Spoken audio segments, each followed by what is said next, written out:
একদিন এক কাঠুরে জ্বালানি কাঠ বেচে নিজের বাড়ি ফিরছিল। পথে তার সঙ্গে এক পথিকের দেখা হলো। কাঠুরের বলদ গাড়ি দেখে পথিকে বলল, ভাই, তুমি আমাকে একটু গ্রাম পর্যন্ত নিয়ে যাবে? আমি অনেক ক্লান্ত। হ্যাঁ হ্যাঁ, নিশ্চয়ই নিয়ে যাব। শেষমেশ মানুষই তো মানুষের কাজে লাগে। এরপর সে পথিককে তার গাড়িতে তুলে বাড়ি নিয়ে গেল। কাঠুরে যখন সেই পথিক বন্ধুর বাড়িতে থেমেছিল, তখন সে গ্রামে ফিরতে চাইছিল, কিন্তু তখন রাত অনেক হয়ে গিয়েছিল।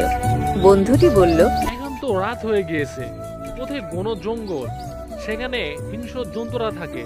আমার কথা শোনো, আজ রাতে আমার ঘরেই থেকে যাও।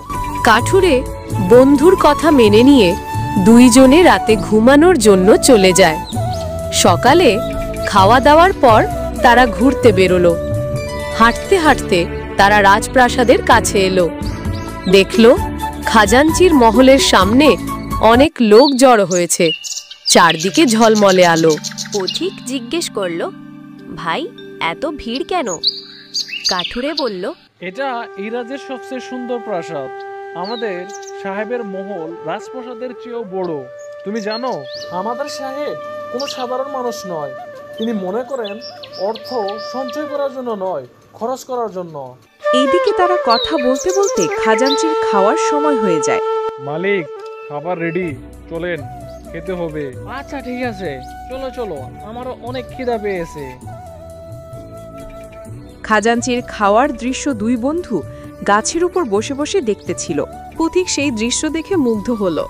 তার মনে হলো একবার হলেও এই সোনার থালায় খাওয়ার স্বাদ নিতে হবে। বন্ধু, আমিও এই খাজাঞ্চির মতো খেতে চাই। তুই যেভাবে হোক আমাকে একটা ব্যবস্থা করে দে। আরে ভাই, এটা তুই কি বলতেছো? এটা তো কোনো মতেই সম্ভব না। খাজাঞ্চির মতো তুই কিভাবে খাবি?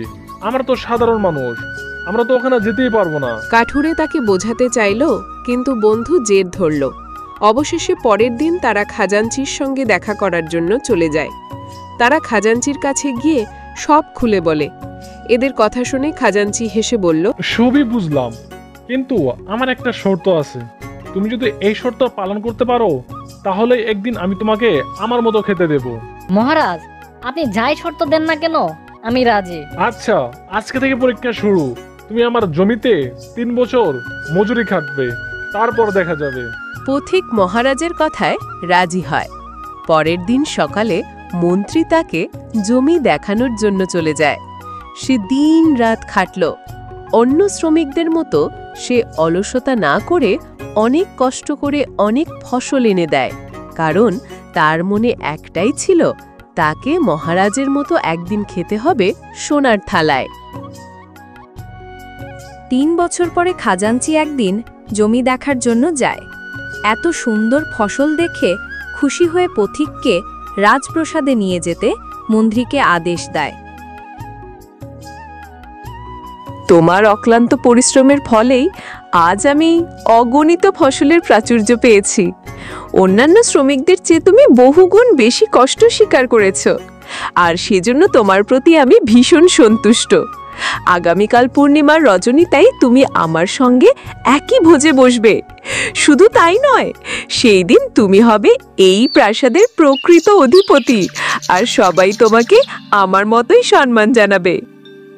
পরের দিন পথিক তার এক বন্ধুকে সঙ্গে নিয়ে রাজপ্রাসাদের দিকে রওনা দিল। সেখানে পৌঁছে সে বিস্ময়ে তাকিয়ে দেখল, তার জন্য সোনার থালায় রাজকীয় ভোজের আয়োজন করা হয়েছে।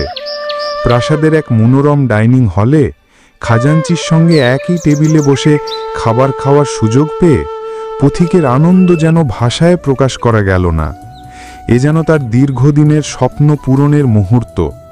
খাওয়ার পর প্রাসাদ থেকে তাকে সম্মানের আসনে বসানো হলো এবং খাজাঞ্চির সঙ্গে থেকে রাজমন্ত্রীর গুরুদায়িত্ব তার হাতে অর্পণ করা হলো। এইভাবে এক সাধারণ পথিক তার জেদ, পরিশ্রম আর দয়ার কারণে রাজ্যের জ্ঞানী মন্ত্রী হয়ে উঠল।